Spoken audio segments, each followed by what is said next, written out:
Welcome to the Communications Business Advisor Podcast, the podcast that addresses the misunderstood and oversimplified field of communications in the corporate world and elevates the reputation of the comms field and the people in it as critical business advisors, never order takers. I'm Tara McDonough, and I'm here to help you get out of triage mode, do the proactive strategic work aligned with business goals that you know will make a difference at your organization, and elevate yourself and your team's reputation as critical business advisors.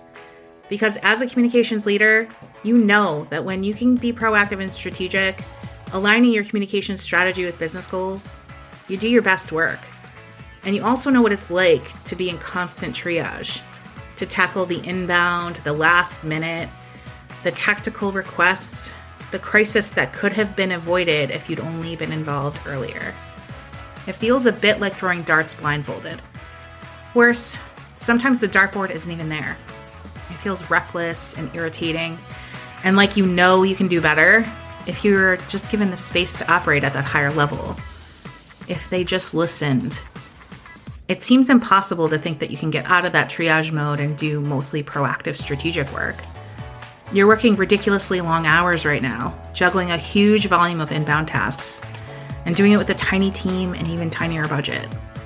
Across the board, I hear this. I hear it from communications leaders at Fortune 500 giants with tens of billions of dollars earned each year to mid-sized companies getting just past that 500 million mark, and even startups. Comms is perceived as a nice to have, not a have to have. You can get out of that merry-go-round of triage though. You can, and you can elevate yourself and your field. But first, you have to deal with that root of the issue. And the root is, your executives don't truly know what you do. Not really. Because if they did, they'd value it more. And by that I mean, they'd value it with budget, staff, and even promotions to join them at that executive vice president level. I get how hard it is to advance the reputation of a function, to change the approach, the processes, the infrastructure, to change how you and your team are treated, and even how you treat yourselves, all without damaging those critical relationships you need to have. I know what it's like to just keep your head above water, and if you hear the word prioritize one more time, you might lose your mind. It's not a matter of waving a wand and like magic, the problems disappear. One simple new tool, one technology, one project, one strategy, it doesn't change minds and impressions, not overnight, not as quickly as you feel like they need to be changed. And if you then go to work somewhere else because you think it might be better there, you might just find yourself in the same situation. That's why we're talking here about a movement, about changing the reputation of our field. One comms professional, one leader, one team, one company at a time. It's about changing the mindsets of others around us.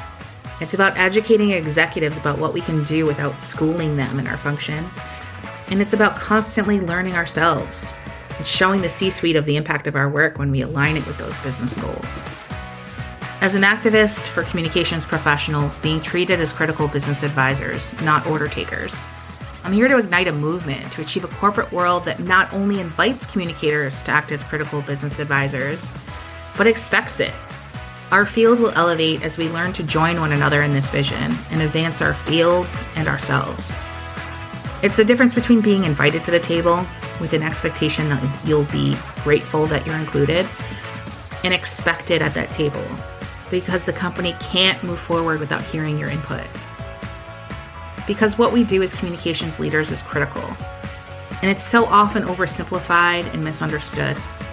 This affects everything from our ability to be proactive and strategic, to getting budget and resources, to promotions up to that executive level, and ultimately proving that our value as a business area is not only helpful, but it's imperative to a company's success. This is a place to share our vision, discuss the challenges that we face, and approaches to elevate our field and ourselves as critical advisors. In the Communications Business Advisor podcast, you'll hear from me about advancing our field as advisors, never order takers, or as I call them, communications waitresses. Now, no shade to the server profession, it's just not what we do. You'll hear from fellow leaders in the field about topics that matter, and we'll spark a movement that will advance our field and the people in it. Join us for episodes where we'll talk about everything from teaching executives how to treat us, to measurement that matters, building a business case for budget, and gender bias impacting our field and the people in it, among other critical topics for communicators. Join me and help elevate our field and the people in it. The conversations start this January. I can't wait to help you advance your career as a communications business advisor and our entire field in the process. Let's do this.